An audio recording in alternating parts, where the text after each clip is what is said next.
Les 15 mensonges de l'entrepreneuriat. De nos jours, on entend tellement d'histoires par rapport au monde des affaires, des mensonges, des mythes, que j'aimerais démystifier le tout et te donner la réalité du monde des affaires. On commence immédiatement. Maxime Victor. Maxime Victor. Il s'appelle Maxime Victor. Il est ambitieux et charismatique, déterminé et stratégique. Ayant le goût du risque et le cœur à l'action, Maxime Victor possède plus d'une corde à son arc.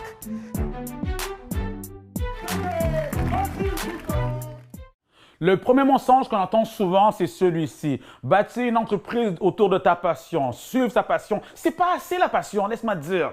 On est en affaires pour générer des profits, il ne faut pas que tu l'oublies. Disons qu'une personne, elle est passionnée de la santé, elle est passionnée de la cuisine, elle est passionnée de la pâtisserie. Elle a décidé de créer un gâteau santé, un gâteau sans sucre. Est-ce qu'il y a véritablement un marché pour des gens qui sont prêts à manger un gâteau sans sucre? Il y a 3 critères essentiels que tu dois tenir compte lorsque tu mets ton entreprise en place. La passion seule n'est pas assez. Je te montre ça immédiatement. Le premier critère, c'est bien sûr la clientèle. À qui est-ce que tu parles?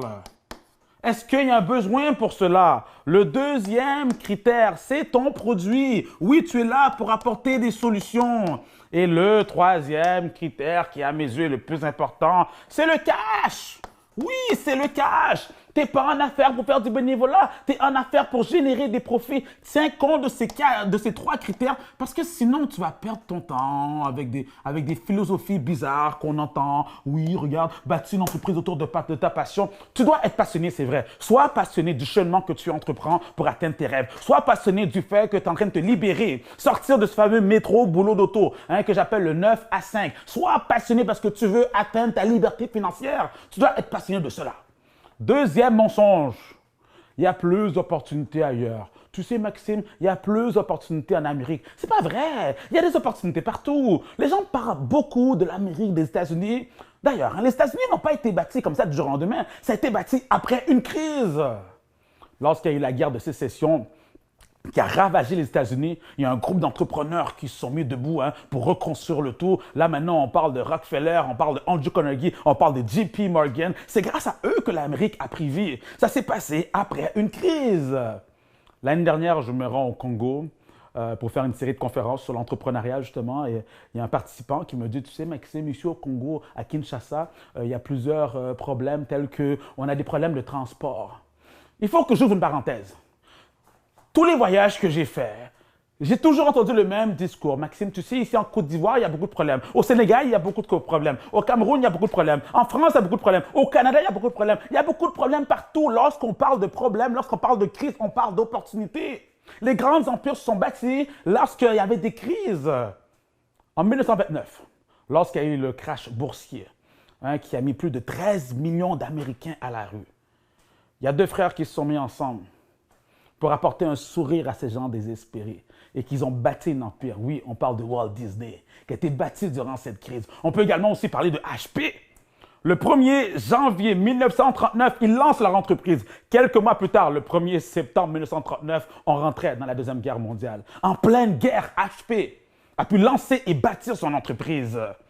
En 2008, lorsqu'il y a eu la crise immobilière, il y a plusieurs belles entreprises qui ont pu être créées, telles que WhatsApp, l'application WhatsApp, c'était un ancien de Yahoo qui a pu mettre cette application en place, Airbnb. Il y a également aussi 2 entrepreneurs pendant qu'ils faisaient un voyage d'affaires à Paris, Travis et Garrett, ils se trouvaient au coin d'une rue, ils attendaient un taxi, ils avaient tellement froid, ils faisaient un froid de canard. Et c'est là qu'ils ont eu la brillante idée de créer Uber. Aujourd'hui, une entreprise qui vaut des milliards. Le point que je veux apporter, lorsque tu vois des problèmes autour de toi, c'est bon signe. Montre-moi un pays, un territoire, un secteur qui n'a pas de problème et c'est le dernier endroit que je voudrais aller. Toi, en tant qu'entrepreneur, lorsque tu vois des problèmes autour de toi, que comptes-tu faire? Te plaindre et te dire il y a plus d'opportunités ailleurs? Franchement.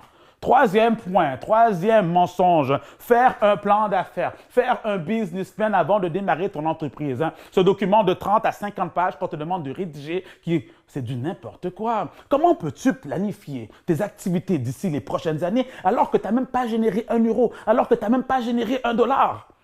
Le jour que tu vas te lancer sur le terrain et que tu auras un contact avec ton premier client, c'est là que tu vas réaliser que ton plan d'affaires, il tombe à l'eau. Oui, il faut que tu comprennes cela que Tu ne peux pas planifier le tout, il y a trop de facteurs incontournables. Regarde cette année, hein, le monde était excité.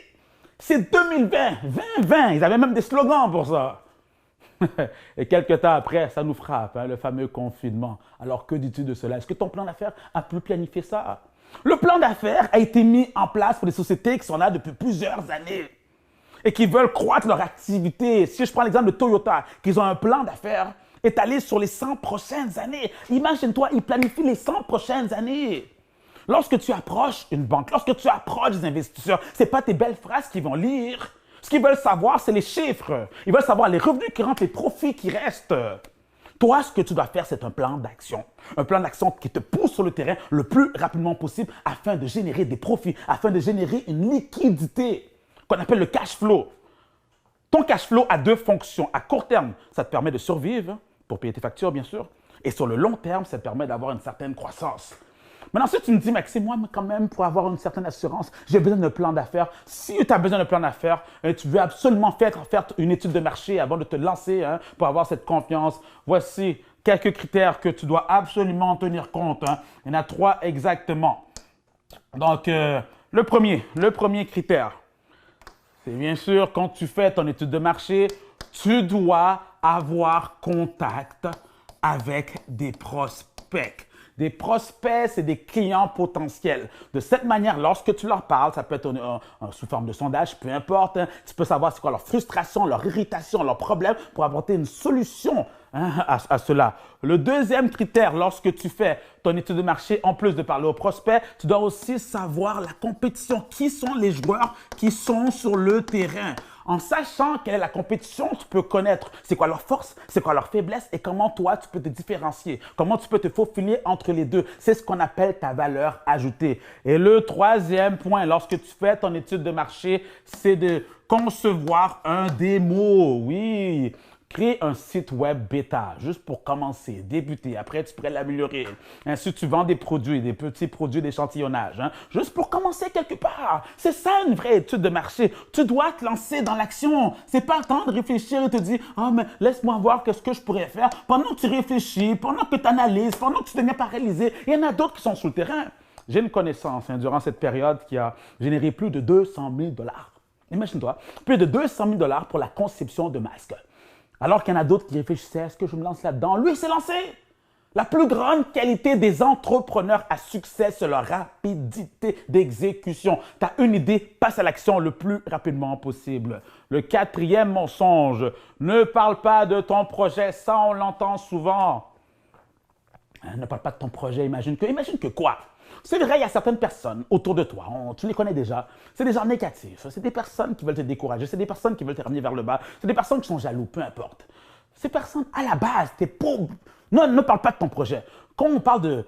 Moi, je t'encourage de parler de ton projet. Ce sont des gens qui peuvent t'aider. Personne ne peut t'aider si tu n'en parles pas. Lorsque tu parles de ton projet, tu reçois des critiques constructives. Ça t'apporte une confiance dans ton cheminement. Ça te permet également de bâtir une équipe. Oui. Parce qu'il faut comprendre qu'être en business, ce n'est pas un one-man show, ce n'est pas quelque chose que tu fais tout seul. J'aime la citation, le dicton qui dit qu'à seul, on va plus vite, mais à plusieurs, on va plus loin. Donc, si tu veux bâtir un empire, tu as besoin d'une équipe pour te le toi. Mais alors, pour ça, il faut que tu en parles. Et aussi, lorsque tu parles, ça te donne une pression. Parce que là, maintenant, les gens vont t'observer. Ils vont te demander, ils vont te poser la question, alors comment va ton projet? Comment va ton entreprise? Est-ce que tu t'es lancé? Personnellement, lorsque je me lance dans une nouvelle idée d'affaires, j'aime en parler.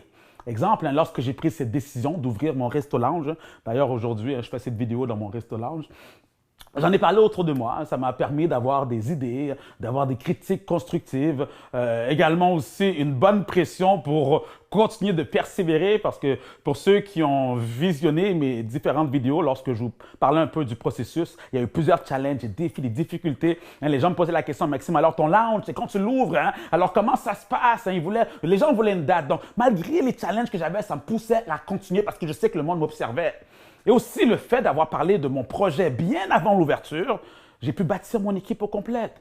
Il y en a une un jour qui m'a contacté me disant « Maxime, tu sais, on s'est rencontrés dans un restaurant avec des amis. Tu me disais que tu voulais ouvrir ton lounge. Est-ce que l'ouverture est proche parce que j'aimerais faire partie de ton équipe? » C'est ça quand tu en parles. Quand tu en parles, ça te donne la confiance, ça te booste à passer à l'action. Malgré les obstacles que tu peux avoir, ça te bâtit ton équipe. Donc, il y a tellement d'avantages. Hein. Oui, n'écoute pas les gens qui vont te dire « Oui, mais imagine quelqu'un vole ton idée. » Franchement, les gens sont incapables eux-mêmes hein, de se lancer en affaires avec leurs propres idées. Tu crois vraiment qu'ils ont la créativité, le courage de prendre ton idée et se lancer?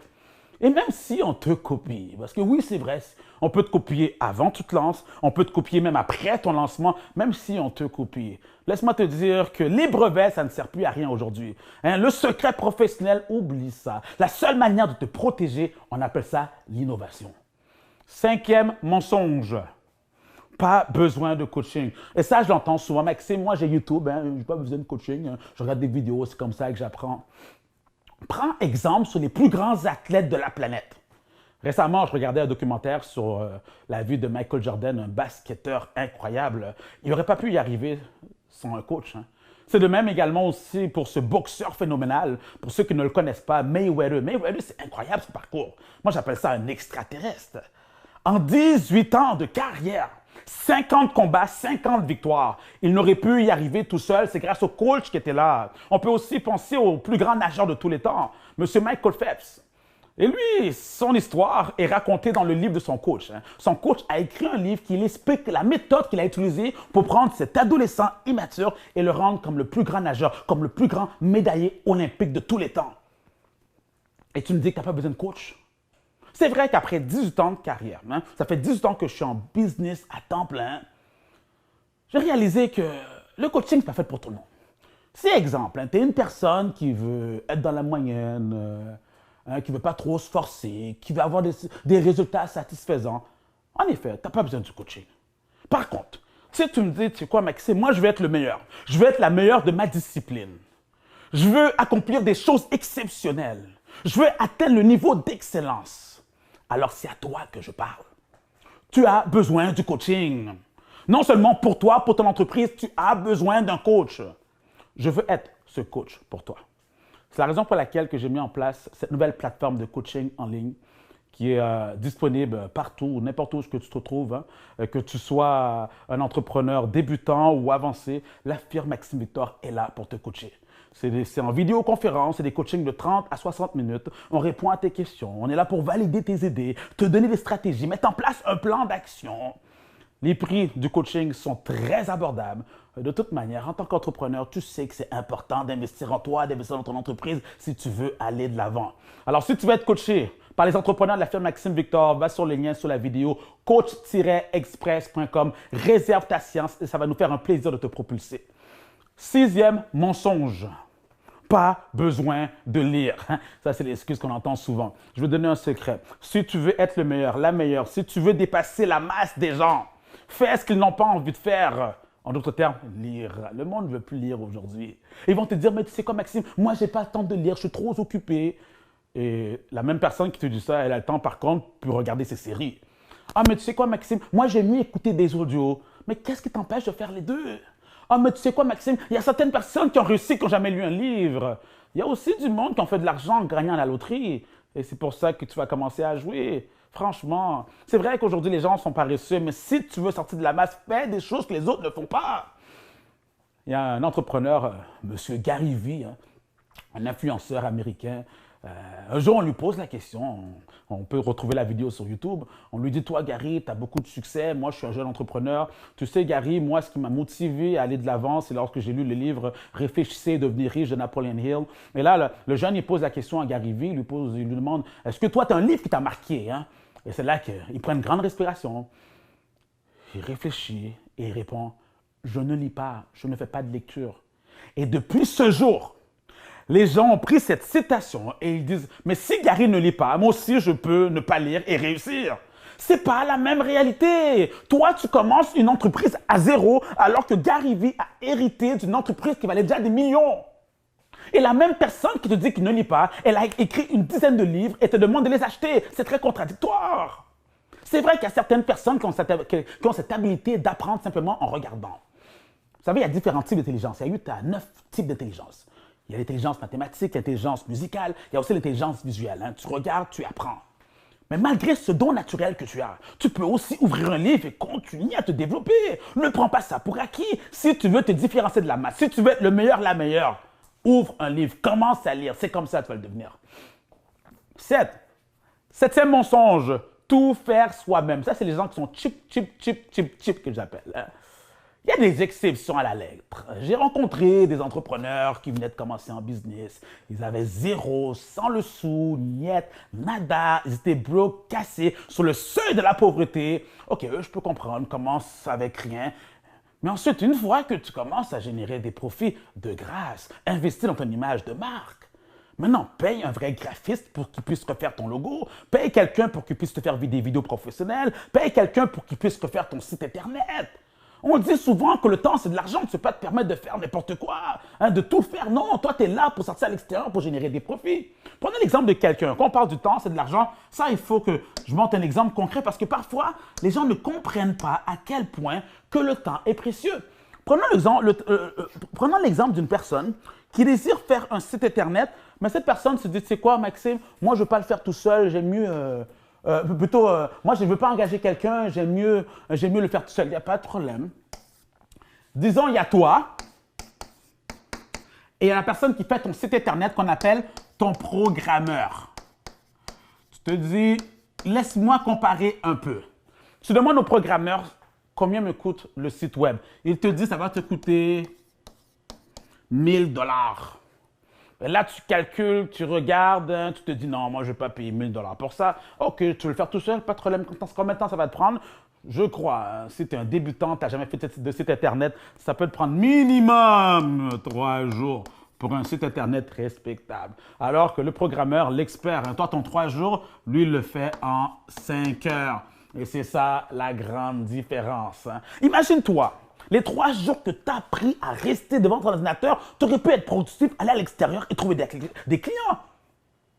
Une journée, ça peut être un bon 12 heures de productivité, un bon 16 heures de productivité. Parce que j'aime le dire qu'un entrepreneur ne fait pas du temps plein. Un entrepreneur fait du sur-temps plein. Ce n'est pas des journées de 8 heures, c'est des journées de 16 heures. Hein, il faut que tu travailles beaucoup plus. Donc, en 16 heures de temps, en 12 heures de travail, je crois personnellement que tu peux au moins aller chercher 2 clients. 2 clients par jour, très raisonnable, qui te payent en moyenne, je ne sais pas c'est quoi le prix de tes produits, on va mettre ça à 250 $.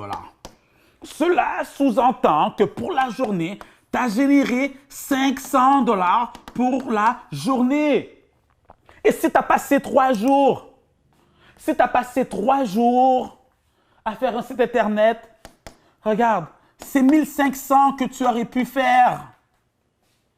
Mais au lieu de ça, tu es resté là, tu n'as fait que dalle. Si tu fais tes calculs rapidement, tu aurais pu payer quelqu'un faire le travail, mais tu l'as fait toi-même. Malheureusement, en calcul rapide, tu viens de perdre 500 $ juste parce que tu ne voulais pas investir. Ne rentre pas dans cette catégorie de personnes qui veulent absolument tout faire eux-mêmes hein, parce qu'ils sont cheap. Et j'aime le répéter, le but, c'est d'avoir un système qui travaille pour toi. Ton objectif, c'est pas de rester constamment dans ton entreprise. Ton objectif, c'est de te détacher de ton entreprise et que ton entreprise puisse rouler seule. C'est ça, un véritable entrepreneur. Mais pour que ton entreprise puisse rouler seule, tu dois déléguer. C'est comme ça qu'on systématise. Sinon, tu vas rester esclave. Mensonge numéro 8. Pas tout mettre dans le même panier. Ça, c'est encore un autre gros mensonge que le marché boursier a brainwashé les gens. C'est un gros lavage de cerveau. Et ils disent aux gens, vous devez diversifier vos activités, vos investissements. Eux, ils disent cela et propagent cette information dans le but que quand tu as plusieurs investissements partout, ils vont te dire, mais tu dois prendre les services d'un courtier immobilier pour gérer tes portefeuilles. Et c'est comme ça qu'ils font leur cash, avec les frais des services des courtiers.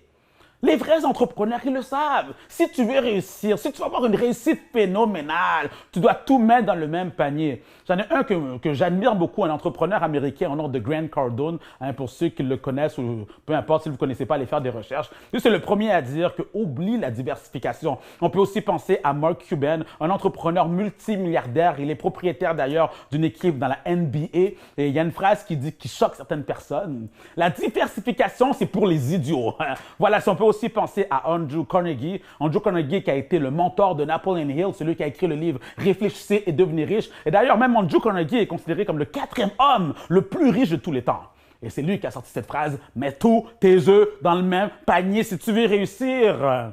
Notre ami Elon Musk, avec les voitures Tesla, lorsqu'il a commencé avec Tesla, hein, les premiers tests n'étaient pas trop concluants parce que les voitures avaient des problèmes. Et là, maintenant, il y en a plusieurs qui sont sortis du bateau, qui sont partis, des investisseurs, ils se retrouvaient seuls.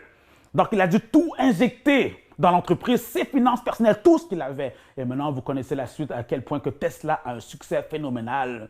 Un entrepreneur aussi que j'admire, un homme d'affaires, Monsieur 50 Cent, qui était au tout départ un simple rappeur. Aujourd'hui, hein, il est rendu un très grand homme d'affaires. Il a une phrase qu'il dit, hein, qui démontre un peu sa personnalité. « Devenir riche ou mourir en essayant. » Tu dois comprendre cette phrase-là. « Devenir riche ou mourir en essayant. » Deviens riche ou au moins essaye en essayant, au moins.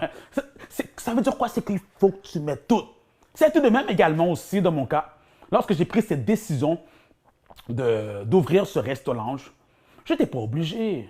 Hein, j'avais la firme Maxime Victor, j'étais très confortable, j'aurais pu maintenant continuer je continue d'ailleurs, on continue à développer nos franchises un peu partout, puis me contenter de cela. Mais il y avait une petite voix à l'intérieur de moi, la voix de l'entrepreneur qui me disait, Maxime, hein, tu peux pousser davantage. Alors quand j'ai pris cette décision d'ouvrir ce lounge, hein, pour ceux qui ont suivi mes différentes vidéos, j'ai acheté cet immeuble, j'ai fait les rénovations, ça a été tout un challenge, j'ai ouvert le lounge, j'ai mis tout ce que j'avais, toutes mes finances là-dedans, j'étais le seul investisseur. Donc, j'ai fait les sacrifices nécessaires pour y arriver. On a ouvert officiellement le 10 janvier 2020. Ça a été un succès phénoménal. Des soirées, on devait même refuser des personnes à la porte. Et 2 mois après, hein, pendant 2 mois, c'était très bien. Et 2 mois après, vous savez, on a reçu la nouvelle le 15 mars hein, par rapport au confinement. Donc là, maintenant, on a hâte que le gouvernement nous redonne le feu vert pour ouvrir, hein, pour être propulsé davantage. Le point que je veux apporter, c'est que lorsque tu prends cette décision de tout mettre dans le même panier, c'est là que tu réussis véritablement. 9. Pas d'expérience, ne te lance pas. Ça, on l'entend souvent, j'ai pas d'expérience, alors je ne vais pas me lancer là-dedans. Bien au contraire, si tu n'as pas d'expérience, la manière d'aller acquérir cela, tu peux maintenant t'associer avec une personne qui a de l'expérience. Tu peux prendre un membre de ton équipe, d'aller former cette personne-là et ensuite elle redonne ce bagage-là dans ton entreprise. Tu peux aussi toi-même te former. J'ai une cliente qui a un salon de coiffure ici à Montréal qui va extrêmement bien. Donc, ils ont un salon de coiffure au Canada. Ils ont ouvert un autre salon de coiffure tout récemment en Martinique. Et ce qui est incroyable avec cette cliente, c'est qu'elle n'est pas coiffeuse. Non, elle s'est entourée des meilleurs coiffeurs et coiffeuses. C'est de même pour toi. Si tu veux lancer une entreprise, tu n'as pas l'expertise en question, tu peux simplement t'entourer des meilleurs. 10, mensonge numéro 10, il faut un partenaire. Tu sais, il y a des personnes qui peuvent rien faire s'il n'y a personne autour de eux. Donc, ils sont tout le temps en train de chercher des compatriotes. Hein. Ça me fait penser justement à le sport, hein, ceux qui veulent aller au sport, hein, à la salle de gym, ceux qui veulent faire du gym, ils sont tout le temps en train de chercher quelqu'un. S'il n'y a personne qui les accompagne, ils n'y vont pas. C'est de même aussi pour les voyages. Hein. Si tu retrouves, il y en a qui, s'ils n'ont personne à voyager avec, ils ne voyagent pas. Personnellement, j'aime voyager seul. Mon premier voyage que j'ai fait seul, je suis allé à Cuba. C'était assez incroyable parce que quand tu arrives sur le resort, hein, quand tu arrives à l'hôtel, il y a le resort, hein, comme on dit en anglais, j'étais sur la plage. Et puis, j'étais seul, puis il y en a qui venaient me voir parce qu'eux sont venus en famille, entre amis. Puis ils me disaient, attends, t'es vraiment venu à Cuba tout seul? Oui. Je suis bien avec moi-même, je n'ai pas de complexité d'être avec ma propre personne. Et c'est de même aussi en business, il y en a qui veulent se lancer, s'ils ne trouvent personne à se lancer avec eux, malgré leurs belles idées, ne se lancent pas. Ils sont tout le temps à la recherche de collaborateurs, de partenaires, d'investisseurs. Et si j'ouvrais une parenthèse par rapport aux investisseurs, ce n'est pas recommandé lorsque tu débutes ton entreprise. Tu sais, un investisseur, il prend un risque de te donner son argent. On appelle ça du capital à risque. Il veut s'assurer qu'il y a un bon retour sur son investissement. De ce fait, ne sois pas étonné s'il te contacte quotidiennement, qu'il soit toujours derrière toi. Et même pour déplacer une poubelle, tu devrais lui demander la permission. C'est ce qu'on appelle travailler pour l'investisseur. Donc, oublie ta liberté d'être entrepreneur. Moi, je l'ai vécu personnellement en 2005. Hein. En 2005, j'avais ce projet d'ouvrir un centre d'affaires. Là, maintenant, je n'avais pas les fonds, j'ai frappé à quelques portes. Il y en a un qui a accepté de me financer. On a ouvert l'entreprise ensemble. Quelques mois plus tard, il me contacte, il me dit, regarde Maxime, voici ton horaire de travail. Tu rentres à telle heure, tu prends tes pauses à telle heure et tu t'en vas à telle heure. C'est là que j'ai compris que tu deviens esclave de la personne à qui tu empruntes. Moi, ce que je te recommande, lance ton entreprise même si tu n'as pas les finances. On appelle ça la stratégie du bootstrapping. Tu grossis avec tes profits. Tu grossis de manière organique et durant ce cheminement. Forme-toi en tant qu'entrepreneur. Développe ton caractère, ta maturité comme entrepreneur. Et si d'ici quelques temps, d'ici 3, 4, 5 ans, tu désires avoir du financement pour avoir une plus grande croissance, OK. Et le jour que tu iras voir ces investisseurs, tu auras justement ce caractère pour leur parler. Mais sinon, être en affaires, s'il te plaît, il faut comprendre que ce n'est pas un club social. Tu te sens seul et c'est pour ça que tu cherches un partenaire. Sois beaucoup plus mature que ça, franchement. OK, 11.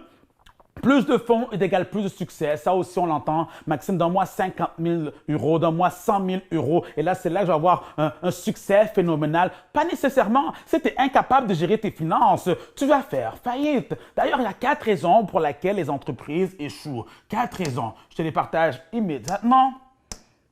La raison numéro 1 pour laquelle une entreprise peut échouer, c'est à cause d'une croissance trop rapide. Tu as eu le gros argent qui est rentré, tu ne savais pas comment gérer le tout et bien sûr, tu as dû fermer. La deuxième raison, c'est à cause d'un manque de cash flow. Je te disais cela au tout départ. Le cash flow a 2 objectifs. À court terme, c'est te permettre de survivre. Et si tu n'as pas ce cash, tu es incapable de payer tes factures. La troisième raison pour laquelle une entreprise échoue, c'est à cause de mauvaises stratégies. Tu prends des stratégies qui sont mauvaises et l'accumulation de stratégies mauvaises t'emmène vers la chute. L'importance d'avoir des coachs à côté de toi, d'être conseillé, de ne pas tout faire par toi-même. Parfois, les entrepreneurs qui débutent, ils ont un certain ego parce qu'ils ont généré un 1000 $, un 2000 euros. Là, maintenant, ça monte à leur tête. Va te chercher un coach, s'il te plaît. Je veux être là pour t'aider, te donner les bonnes stratégies au lieu de te gonfler la tête. Et la quatrième stratégie, c'est parce que, la quatrième raison pour laquelle les entreprises échouent, c'est dû à un marché qui est en déclin. Il n'y a plus de besoin dans ce marché. Donc, je retourne directement. Alors, ça, c'est les 4 raisons. Une croissance rapide, donc un manque de cash flow, une mauvaise stratégie, un marché en déclin. Là, maintenant, on va retourner dans nos stratégies. On est en train de voir les 15 stratégies pour lesquelles, les 15 mensonges de l'entrepreneuriat.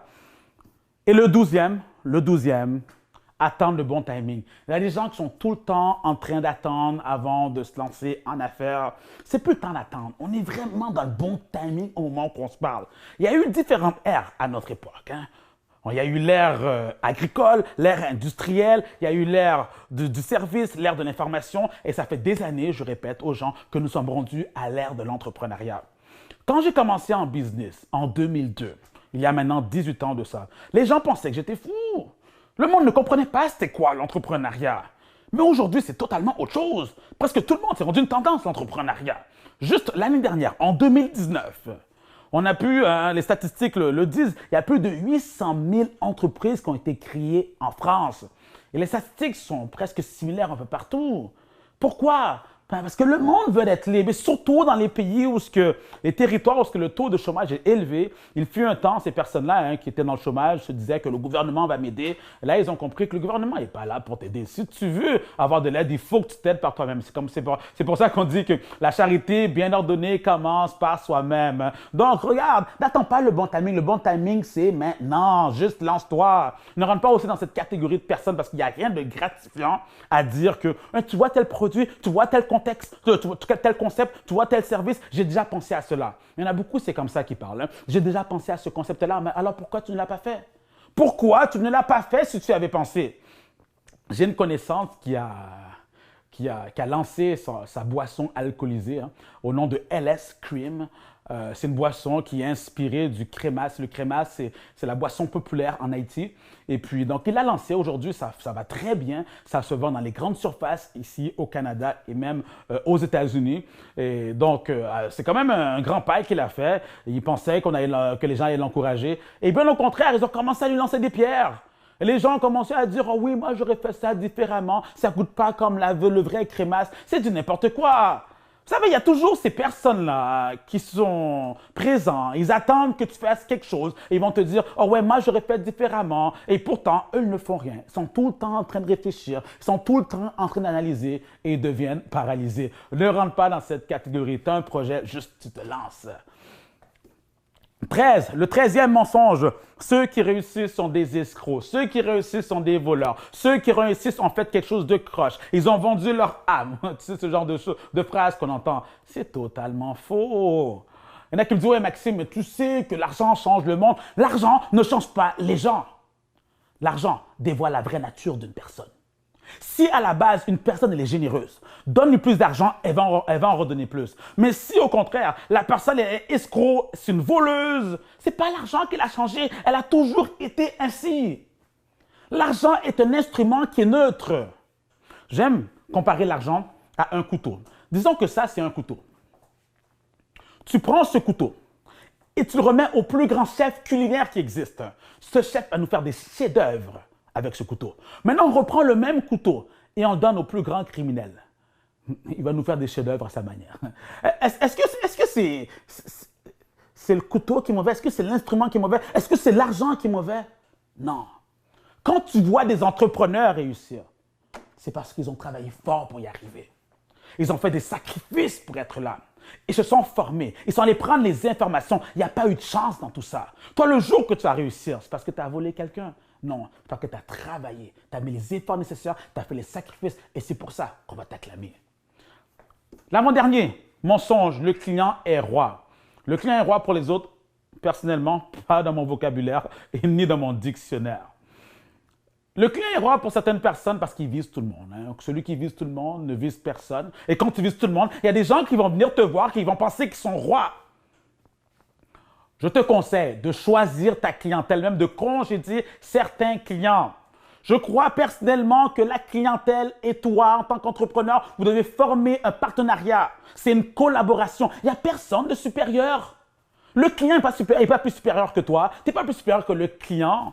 Donc, pour avoir cette chimie, pour avoir cette collaboration, ce partenariat, tu dois savoir sélectionner tes clients. J'appelle ça des clients de niveau 10. Il y a 4 critères que tu dois tenir compte quand tu veux sélectionner tes clients et qu'ils soient des clients de niveau 10. Le premier critère pour savoir si ton client est un client de niveau 10, c'est un client, c'est une personne qui respecte ton expertise.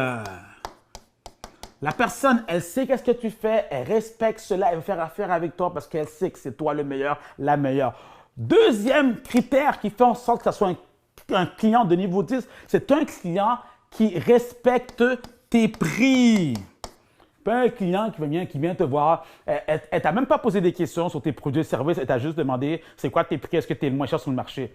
Mets ça de côté. Le troisième critère, c'est un client qui sait ce qu'il veut. En d'autres termes, c'est un client rigoureux, c'est un client qui cherche l'excellence. Elle a réalisé que toi, tu avais l'excellence. C'est pour ça qu'elle va faire affaire avec toi. Et le quatrième critère que tu veux tenir compte pour savoir si c'est un client de niveau 10, c'est un client qui a les mêmes valeurs que toi. Hein? Donc, c'est ça, c'est vraiment sur ça que tu dois tenir compte. C'est l'expertise, respecte tes prix, rigoureux et les mêmes valeurs que toi. Quand c'est un client de niveau 10, tu fais affaire avec cette personne-là et elle ne devient plus un client qui est roi, mais ça devient un partenariat. Et le dernier point, le dernier mensonge qu'on entend pour devenir entrepreneur, hein, il faut aller à l'université. C'est pas vrai, c'est faux. L'université a été conçu pour former des employés. Le jour que ton entreprise aura une grosse croissance, tu auras besoin maintenant de structurer tes activités, de mettre en place des processus, de mettre en place des procédures. Là, je te recommande fortement d'engager des gens qui sont allés à l'université pour gérer ton entreprise. C'est ça leur formation et ils ont été formés pour gérer les entreprises des autres. Mais toi, en tant qu'entrepreneur, si tu veux te former, ce n'est pas à l'université.